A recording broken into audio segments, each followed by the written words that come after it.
Good morning. This is a screencast to show the, clunkiness of the DASH program. Today I am going to be reassigning the different textbooks to my students so that we can move on to our next unit.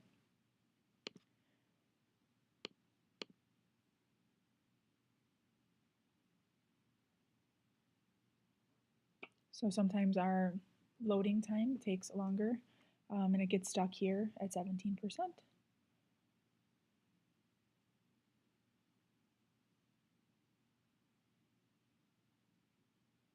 For a lot of students, not a lot, but a good number of students, I will have to have them try different browsers so that they are able to actually get into the program.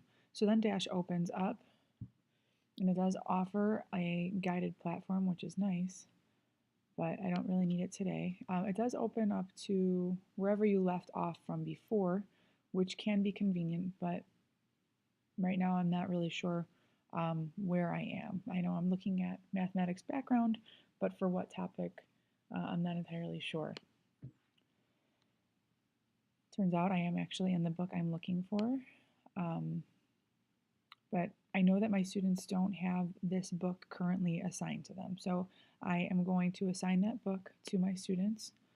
So I'm going to go up here, and because I haven't done it very often, it will take some thinking on my part to try to remember what to do. So I'm going to click on students because I think that's what I need to do.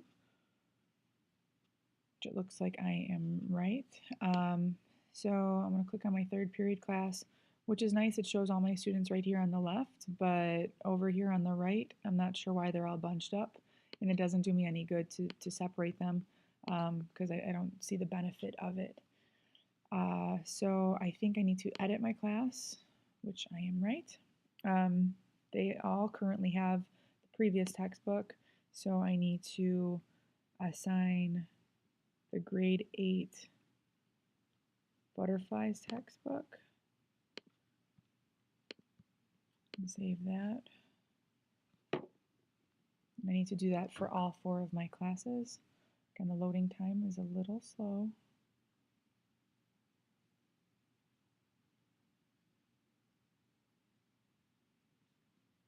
Okay, so I need to go back. Do the same thing for 4th period.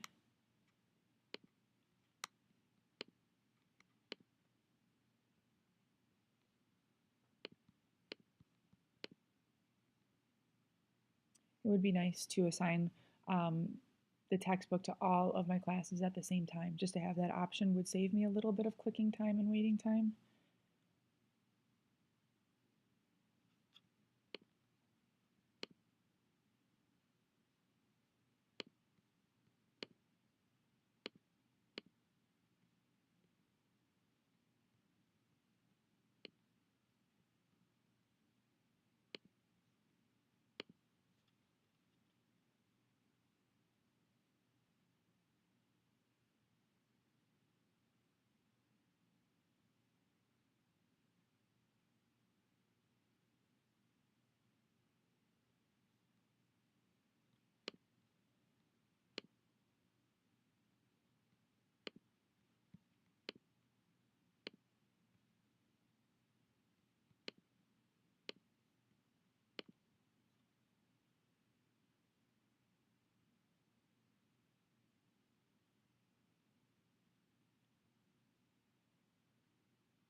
Okay, so now all of my classes have been assigned the textbook that I would like to begin this week. Last week we went to a training on the butterflies textbook, so I am excited to use it, but let's say hypothetically I go home and I don't have the paper copy of the curriculum, so I have to try to navigate through the program to figure out what I want my students to work on. So I'm going to go back to the teacher side. I have to make sure that I am in my curriculum first versus the student side. It does take a second to load. Not always, but sometimes it does get stuck. All right, so I'm in the butterflies, and I know I want to start with investigation 1. So I'm going to go to the planning, and notice how nothing's changed here. Still nothing has really changed. It's still on that background information. I think it would be nicer if maybe this content went away, um, and every time I clicked, it reflected whatever it is that I clicked on. Not a big deal, but um, nevertheless, it's kind of inconvenient. Okay, so I get a chance to review what is in Investigation 1.1.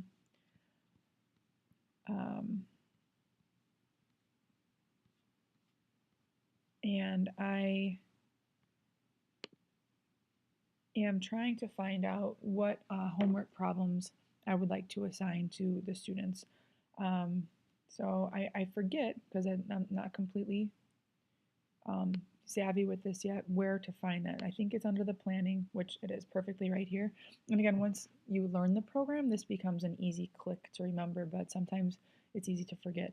So, all right, I see that the problems are 1 through 7, 19 and 20, and 30 to 35. Now I want to take a look at these problems to see which ones I think my students would best benefit from. So to do that, I go to the student end. So I need to go back here, teacher content, but I need to go to the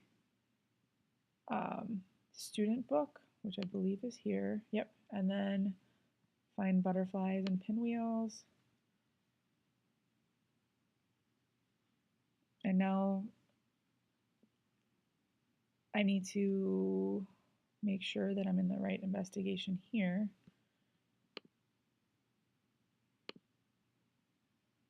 So luckily I am. All right, so investigation 1. I'm on the student side, so this is what the students will see. Again, nothing has changed down here.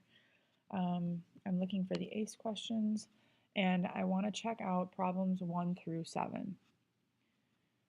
They are all nice and conveniently up here, but unfortunately it takes a click every time to look at a problem, and every click is another loading time. So there's just a lot of, it adds up, the loading time. So I take a look at question 1. It looks like a good problem.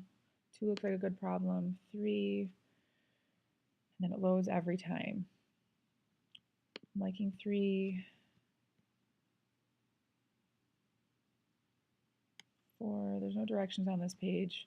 Not a big deal, but if I only wanted to assign question 4, there's no information on this page to tell the students what to do. So they would have to go back and click and find out the instructions. Question 5 is a really nice problem, except for having an electronic version of this book. It's not easy for the students to manipulate this. I can't have them put a protractor on the screen to measure this. There's no ruler. It's a great problem, but on paper would be significantly better. It has little use on the screen for us. So question 6. It does say on a copy of the diagram, so it would be up to me to print this out. Again, a great problem, but I guess dash comes up a little short when it comes to the geometry and the hands-on parts of math. So checking out question 6.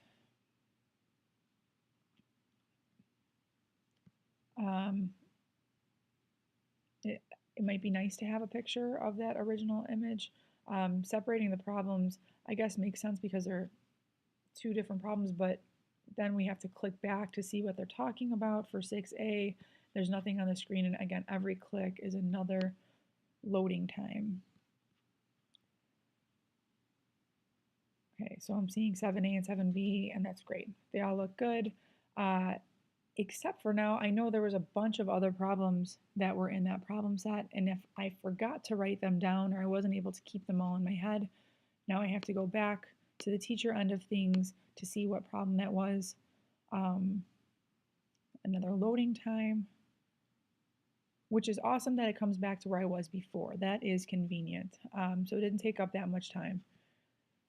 So then I would have to go back to questions, so 19 and 20, and then 30 to 35. So I go back to the student end. Oh, clicked wrong, because whenever I think I'm going to my students, I sometimes click there instead. So it's teacher content, under the students, butterflies, loading again. And I need to go to questions 19 and 20. So this has to load up, and then I have to keep scrolling over here, keep clicking, clicking, clicking to 19 and 20. So 19.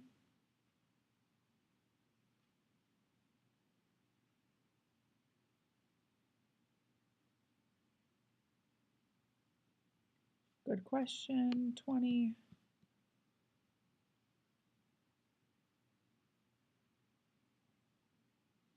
Also a good question. And then the other set of questions was 30 to 35. So I click over. Questions 30 to 34 are all on the same page, so that's nice.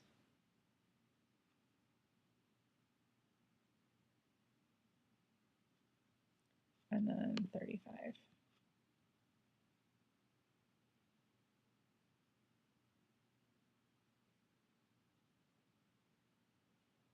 Okay, so I'm not sure how long this has taken, but it just kind of gives you an idea of the teacher end of things when trying to figure out what to assign for homework. There's a lot of clicking on my end. It is a lot more convenient to have the paper copy handy, but that's not always an option. And it's obviously on me to remember to bring that book home, but we're all human. Uh, I don't have many issues. I think it's just a matter of getting used to the time it takes. And I think it's the same for the kids. Not once they've figured out how to navigate an ACE, things have gotten quicker, but there's only so many, like so many things that you have control over. The number of clicks doesn't change, the waiting time doesn't change. Um, I don't know. I think things can just be a little bit smoother and faster, but I don't really have the answers. So hope this helps. Thanks for your time.